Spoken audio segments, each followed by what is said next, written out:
नमोस्तु भगवान, नमोस्तु भगवान, नमोस्तु भगवान।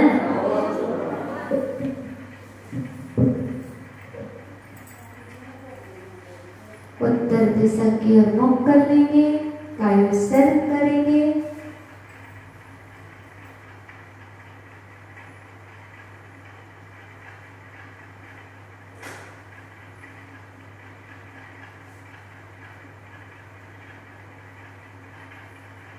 उत्तर दिशा विदिशा में स्थित अरिहंत सिद्धि आचार्य उपाध्याय साधु जिनधर्म जीनागम जिन चित्तालय के लिए मेरा मन वचन इकाई से बारंबार नमस्कार हो, नमस्कार हो, नमस्कार हो। नमोस्तु भगवान, नमोस्तु भगवान, नमोस्तु भगवान। अब सामने मुख कर लेंगे और सुखासन से बैठ जाएंगे।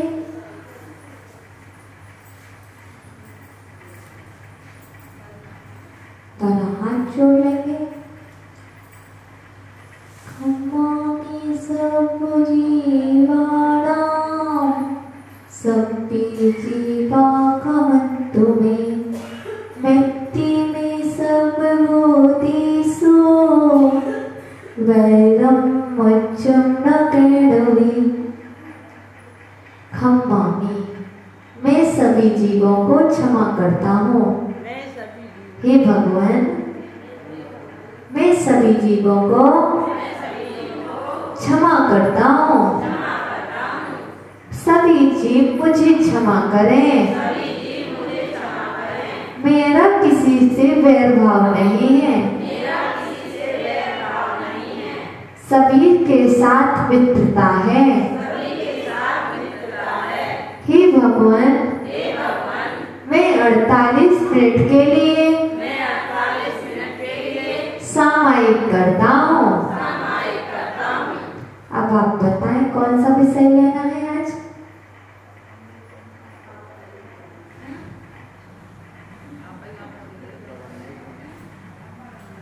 आपकी कोई तमन्ना?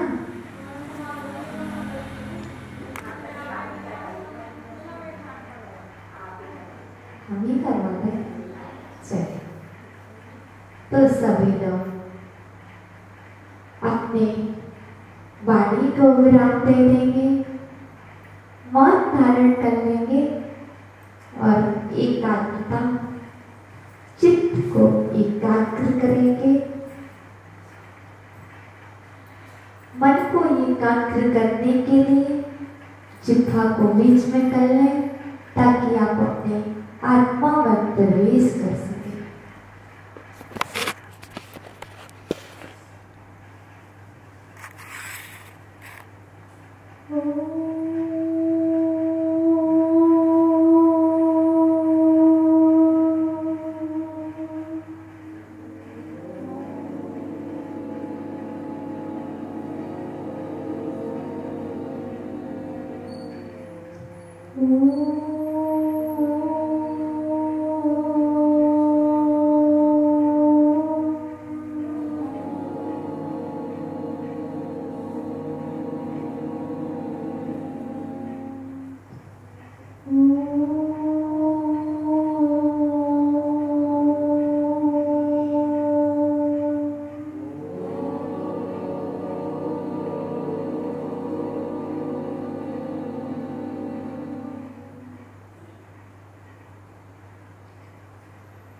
सभी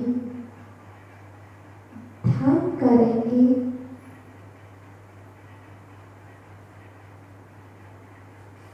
जो हमारे, आप एक बार अपने चेहरे को याद कर लें। हमारा चेहरा कैसा है? हम 7 क्षेत्रों पर ध्यान करेंगे एक बार आप अपना चेहरा अच्छे से याद कर लें।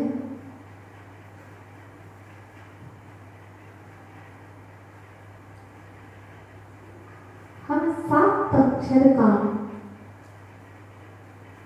ध्यान करेंगे। नमो अरिहंताणम्।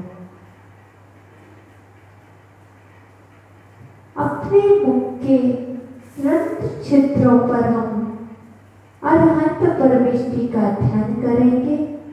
हम आपको अभी बताते हैं किस तरह से करेंगे, लेकिन इसके पहले हम आपको बता दें, जैसा कि आज हमने सुबह बताया था, नमो अरिहंताणम् मंत्र पद का भाव सहित उच्चारण करने से 50,000 वर्षों के पाप कट जाते हैं। और इसकी विशेषता बता दें। नमो अरिहंताणम् का ध्यान करने से बहुत सारी वचन सिद्धियां भी हो जाती हैं, जिसे हम वाक सिद्धि कहते हैं।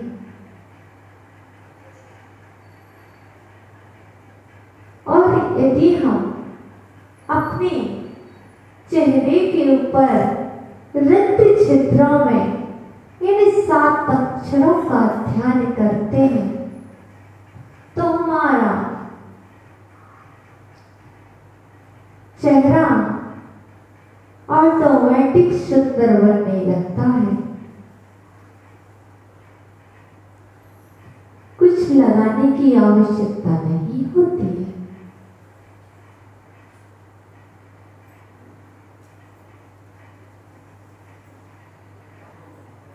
और बताते, जिनको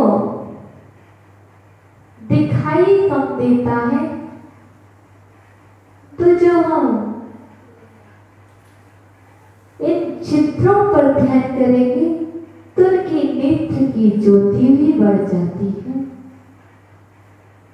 और कम सुनाई देने वालों को जब हम कान के छिद्रों पर ध्यान करेंगे तो सुनाई भी देने लगता है।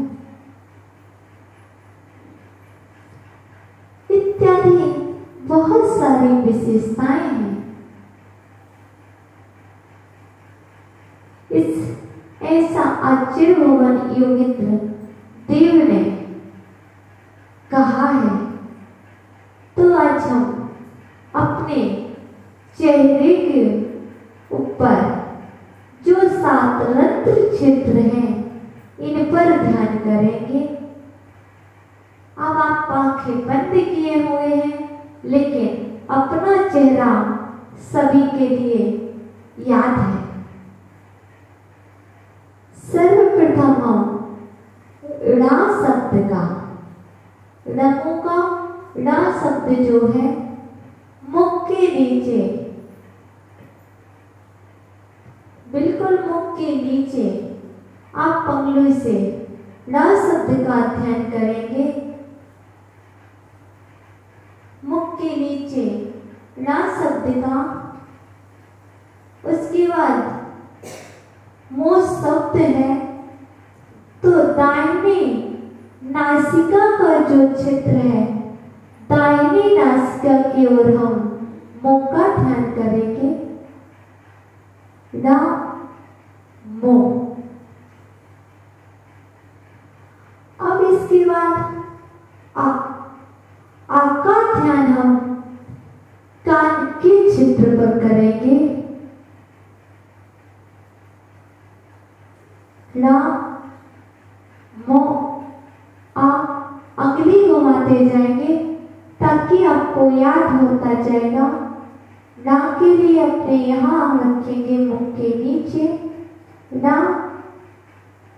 मो दाहिनी नासिका के ऊपर, आ के लिए दाहिने कान के ऊपर आ।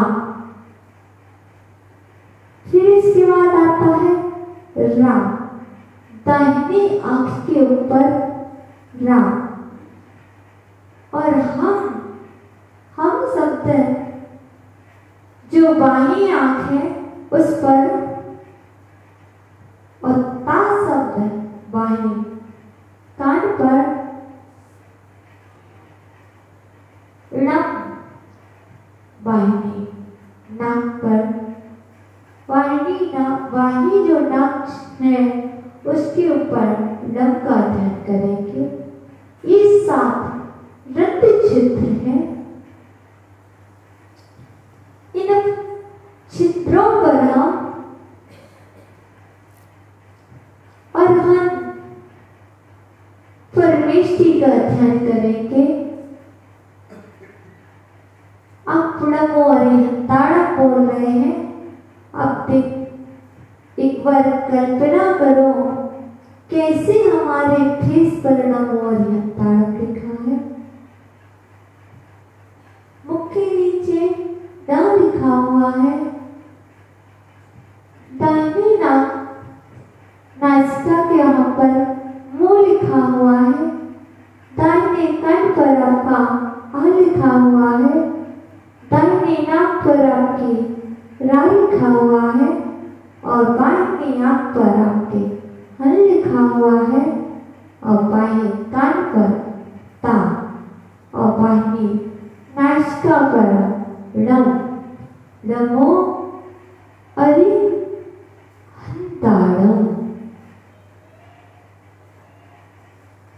देखिए कैसे नमो अरिहंताड़म लिखा है।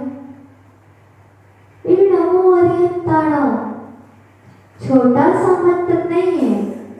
एक बार इसके बारे में सोचें। इसका सिर्फ ध्यान मत करने से 50,000 वर्षों के पाप कट जाते हैं। भाव से ध्यान करने से। अब अरहंत परमेष्टि का आप ध्यान कर रहे हो। अरहंत परमेष्टि के 46 मूल गुण होते हैं।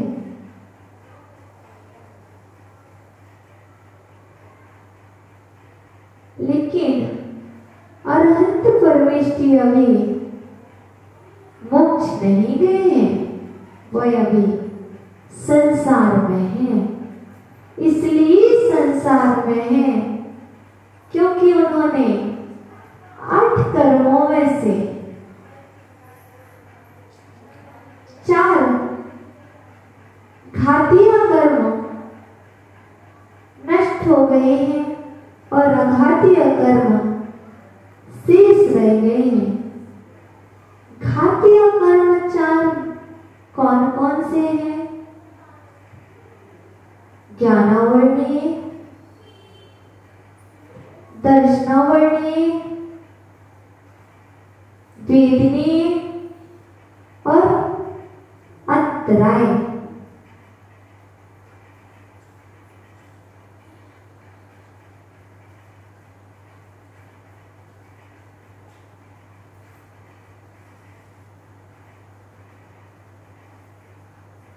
ज्ञानावर्णीय, दर्शनावर्णीय, मोहिनी और अंतराय वेदनीय अघातीय कर्म में आता है।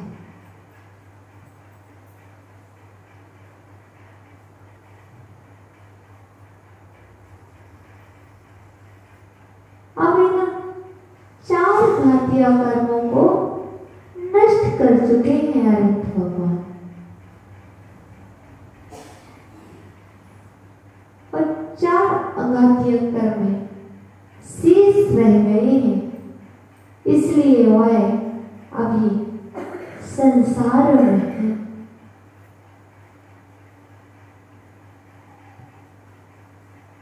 अब आप जिन अरहंत परमेष्टि को अपने चेहरा पर विराजमान किए हैं,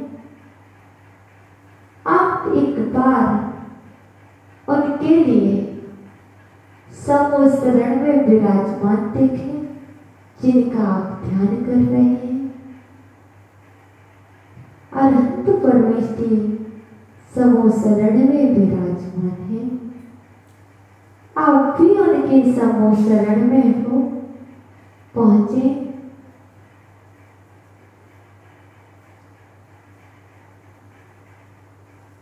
और उनकी दिव्य धनी खिल रही है, आपके लिए मोक्ष का रास्ता बता रही है।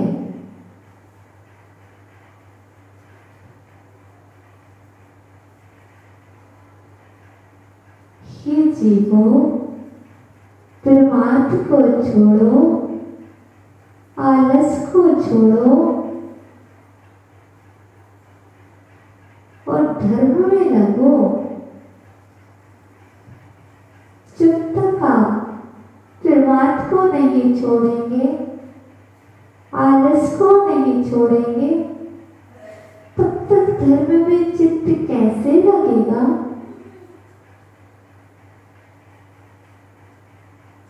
धन में तो चित्त लग जाएगा, लेकिन धर्म में चित्त नहीं लगेगा। धर्म में चित्त से तात्पर्य मन से है। धर्म में मन को लगाने के लिए तीव्र पुण्य की आवश्यकता होती है, लेकिन पाप में मन को लगाने के लिए कुछ नहीं करना पड़ता है। पुण्य की भी आवश्यकता नहीं होती है।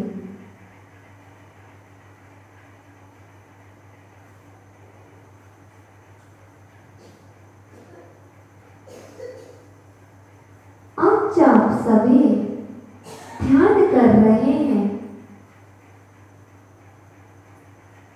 धन को छोड़कर के यहाँ बैठे हैं,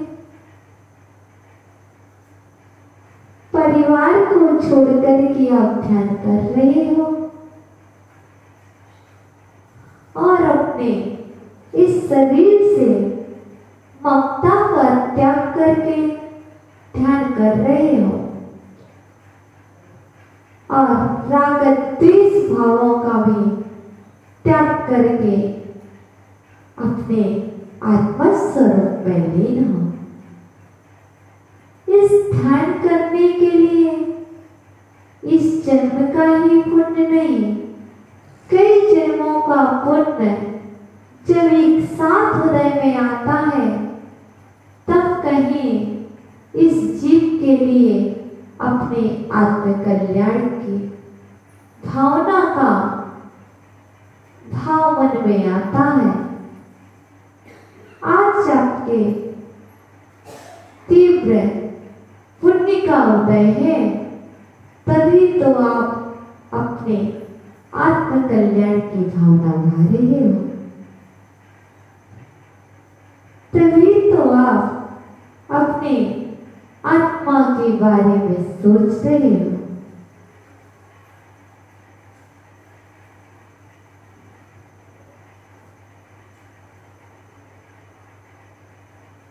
आप सभी को पता होगा, आपने छह ढाला की दूसरी ढाल पड़ी है।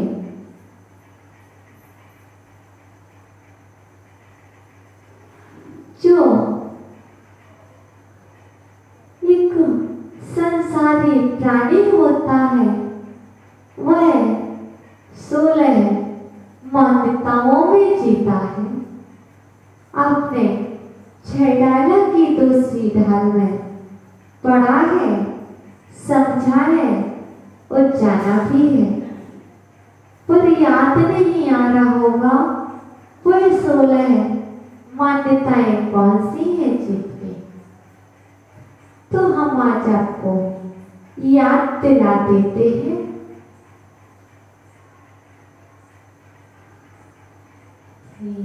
दुखी दुखी मेरे धन कहेगा धन्य प्रभा, मेरी स्थिति में संबल दे, बेरूप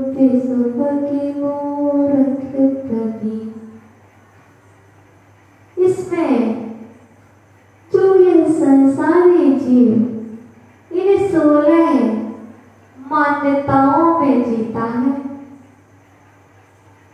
मैं सुखी हूँ, मैं रंग हूँ, राम मैं राजा हूँ, मैं मूर्ख हूँ, मेरे पास धन है, मेरे पास गोधन है, गाय आदि है, मेरे सुत मेरा पुत्र है, मेरी पुत्री है, तिये और मेरी स्त्री है। मैं सबल हूँ, मैं दीन हूँ, मैं कुरूप हूँ, मैं सुबह हूँ,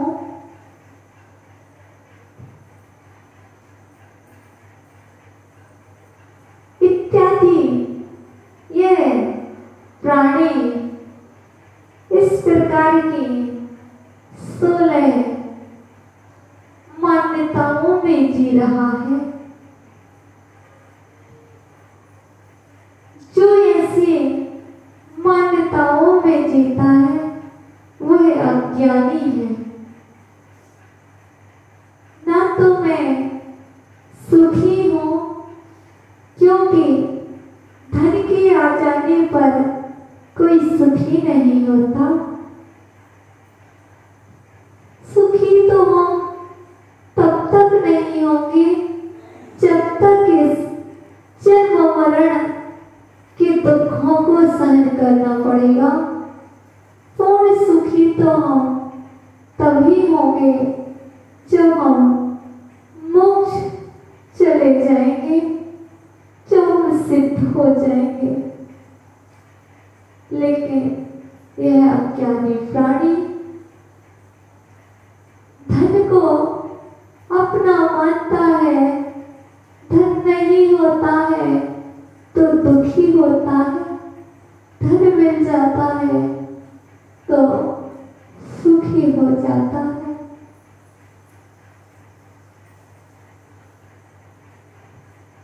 स्त्री मिल जाती है, परिवार मिल जाता है तो सुखी हो जाता है। लेकिन आत्मा की निधि मिले, आत्मा अपने पास है, तब भी यह प्राणी दुखी रहता है। पता नहीं कौन कौन सी मान्यताओं में जी रहा है। कहीं गाय को अपना मानता है, कहीं पुत्र को अपना मानता है। यह मेरा है।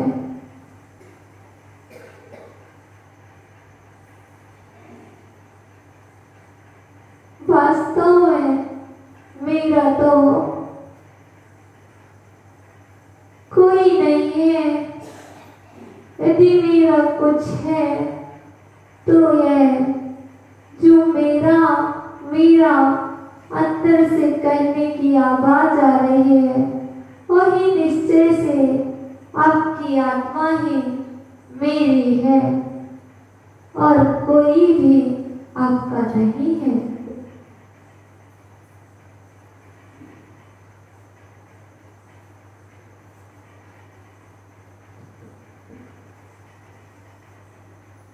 यह प्राणी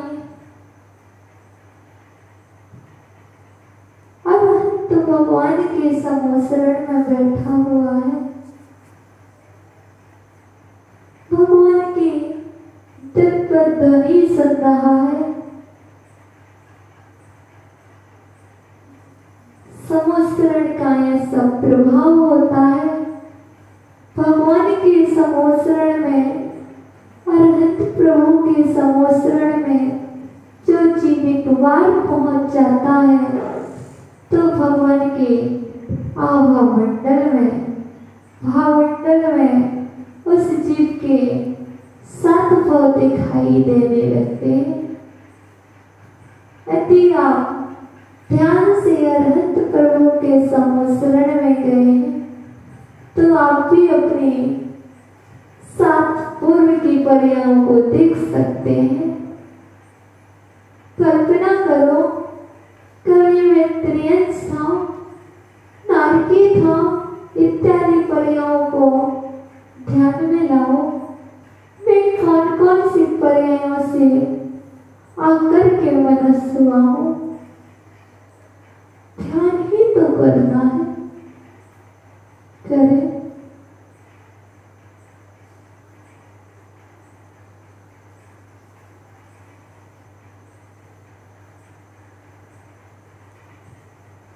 आपको पता होगा इन सभी पर्यायों के बाद आपको यह मनुष्य पर्याय मिल गई है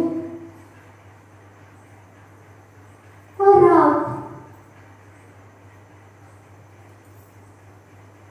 इस मनुष्य पर्याय में आकर के पुत्र आदि को आप कहते हो यह मेरा आत्मज है। आत्मज, यह मेरा आत्मज है और यह मेरी आत्मजा है। अरे आत्मज और आत्मजा कहते किसे हैं? जो आत्मा से उत्पन्न होता है उसे आत्मज कहते हैं और जो आत्मा से उत्पन्न हुई है उसे आत्मजा कहते हैं। लेकिन आप इतने अज्ञानी अपने पुत्र और पुत्री को आत्मज और आत्मजा कह रही हो। क्या वह आपकी आत्मा से उत्पन्न हुई है? यह फूल जब तक रहेगी तब तक आप अज्ञानी, मूर्ख इत्यादि कहलाते रहोगे। आपकी आत्मा ने किसी को जन्म नहीं दिया है।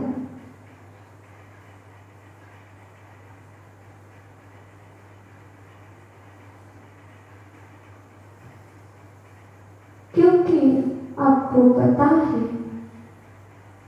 12 भावना आप बहुत पढ़ते हैं, सिर्फ 12 भावनाएं शब्दों से पढ़ने से काम नहीं चलेगा। जब तक हम अपने जीवन में नहीं उतारेंगे तब तक कैसे कल्याण होगा? नहीं हो सकता है।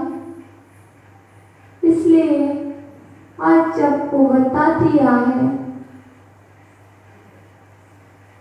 हमें यह जीवन मिला है पर के लिए नहीं, निज के लिए मिला है।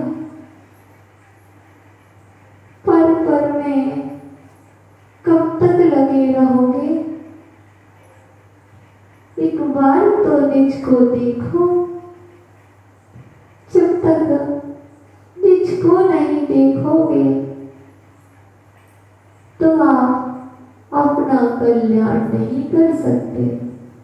यदि पर को देखते रहे, पर के बारे में सोचते रहे तो जहां से अभी आए हो वहीं चले जाओगे। जिस पर्याय से आए हो उसी पर्याय में चले जाओगे, टाइम नहीं लगेगा। क्योंकि यह पर्याय मिल तो बहुत अच्छी से गई है, लेकिन यह धन के लिए नहीं मिली है, पर धन के लिए नहीं मिली है, को पाना है। यदि धन को इकट्ठा करते रहोगे तो धन भी तो एक मल है, क्योंकि आज बता दिया था लोग कसाई के वश व्यक्ति धन इकट्ठा करता है। यदि आप धन इकट्ठा कर रहे हो तो क्या इकट्ठा कर रहे हो? मल है, मल को ही तो इकट्ठा कर रहे हो। वह धन आपके साथ नहीं जाएगा, यही छूट जाएगा। यदि साथ जाएगा तो किस रूप में जाएगा? आप बहुत चिंता करना धन धन की। आपको पता होगा जब आपके यहाँ भी ढोलक बजेगी, ढोलक की आवाज कैसी होती है? ठीक ठीक ठीक ऐसे बोलती ना। धन धन किन किन करके तो ढोलक स्वयं कह रही है धिक्कार हो। किस पर? धन वालों पर धिक्कार हो। जो धन को इकट्ठा करने में लगे हैं उन सभी के लिए धिक्कार हो, धिक्कार हो। किन किन की आवाज करती है? बोलती किन किन को? तो फिर बोलती है धन धनाधन, धिक धनाधन धन। धन वालों को धिक्कार हो, धन वालों को धिक्कार हो। आज तो उत्तम शौच धर्म का दिन है। आप सभी ने लोभ का परित्याग कर दिया था। आज अपनी सांसों का मूल्य समझ के आप ध्यान कर रहे हो। जितनी श्वासें आपकी ध्यान में लग रही हैं, यही आपके लिए उपयोगी है, यही आपकी आत्म कल्याण के लिए जाएंगी। और बाकी जितनी आपने 23 घंटे की सांसें जहां भी व्यतीत की है, उससे आपको कोई लाभ मिलने वाला नहीं है। यदि आप आज की तरह प्रतिदिन इन सांसों की कीमत अपने लिए जितनी सांसें बचाएंगे, वही सांसें आपके लिए आगे काम आएंगे। और अंत में आपसे एक ही बात कहेंगे, आज उत्तम शौच धर्म का दिन है। लोभ को छोड़ें और संतोष को धारण करें। जितना आपके पास है उतने में ही सुखी रहे। आपका समय हो रहा है, आप अपने हाथों को मलते हुए आंखें खोलेंगे और गवासन से बैठ जाएंगे। अतः प्राण का चिरवना पूर्वाचार्य सकल कर्म शांत भाव पूर्वक